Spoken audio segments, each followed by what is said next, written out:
Welcome to my channel ভোজবাড়ি।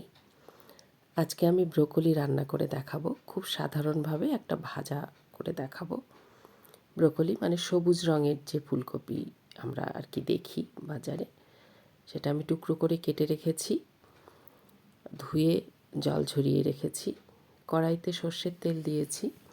আর আমি সবসময় বলি যে আমি একটু লবণ দিয়ে নিই যাতে জলটা না ছেটে। আপনারা সাদা তেলেও এটা করতে পারেন। তেল গরম হয়ে গেছে, আমি ধুয়ে রাখা টুকরোগুলো দিয়ে দিলাম। এর মধ্যে আর একটু লবণ দেব, একটু নেড়ে চেড়ে নিয়ে ঢাকা দেব। খুবই সাধারণ পদ্ধতিতে এটা রান্না করা হচ্ছে। আর এর মধ্যে একটু কাঁচা লঙ্কা কুচিয়ে দেব, আমি একটু লবণ দিচ্ছি।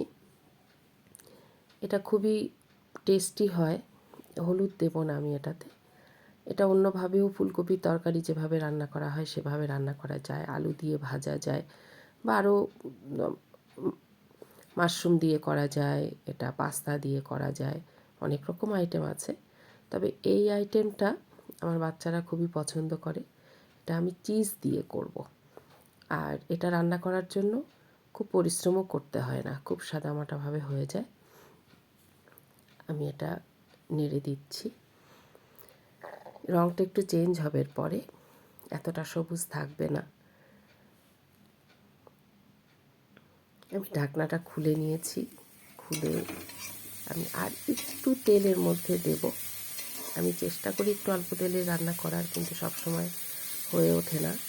আর শীতকালের সবজি একটু টান টান থাকে। আমি আর একটু তেল দিয়েছি, দিয়ে আর একটু ঢাকা দিয়েছিলাম। সেই ভিডিওটা আমার মিসিং হয়ে আছে। তো ভাজা প্রায় হয়েই এসছে, খুব অল্প সময় লাগে। এটা 5 থেকে 6 মিনিট 7 মিনিটের মধ্যে হয়ে যায় ভাজাটা। যদি টুকরোগুলো আর একটু ছোটো হয় তাহলে আরও কম সময় লাগে।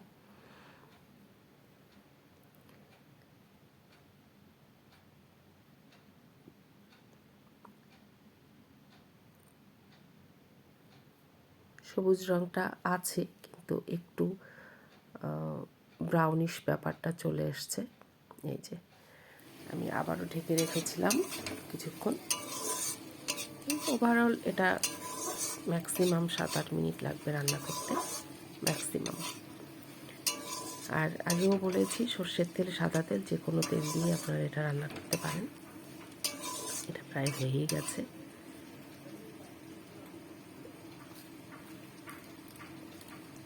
এরপরে আমি এর উপরে একটা চিজ দেবো। আমার চিজ একটু কম ছিল আজকে, যার জন্য একটা টুকরো দিয়ে আজকে এটা রান্না করেছি। সাধারণত আমি আরেকটু বেশি চিজ দিই, 2টো অন্তত দিই। আমি একটু ঢাকা দিয়ে রেখেছিলাম।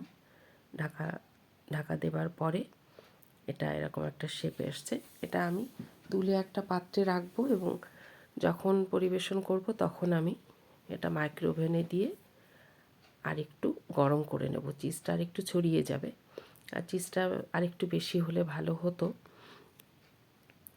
তাতেও অসুবিধা খুব একটা হয়নি। আমি যখন এখন ভয়েসটা দিচ্ছি ততক্ষণে এটা খাওয়া হয়ে গেছে, কিন্তু খুবই সুস্বাদু হয়েছিল। মাইক্রোওভেনে না দিয়েও কড়াইতে এটা পুরোটা মিক্সড করে ফেলা যায়। এই যে দেখুন, আমি পাত্রে তুলে ফেললাম। চিজটা মিডিলে আছে, আর একটু বেশি চিজ হলে আমি ওপরে আরেকটু দিয়ে দিতাম। এটা গরম করার পরে আরেকটু ছড়িয়ে যাবে।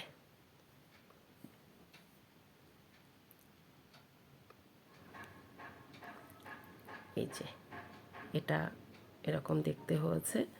এরপরে আমি মাইক্রোওভেন আরেকবার দিয়েছিলাম। মাইক্রোওভেনে দেওয়ার পরে চিজটা গলে গেছে।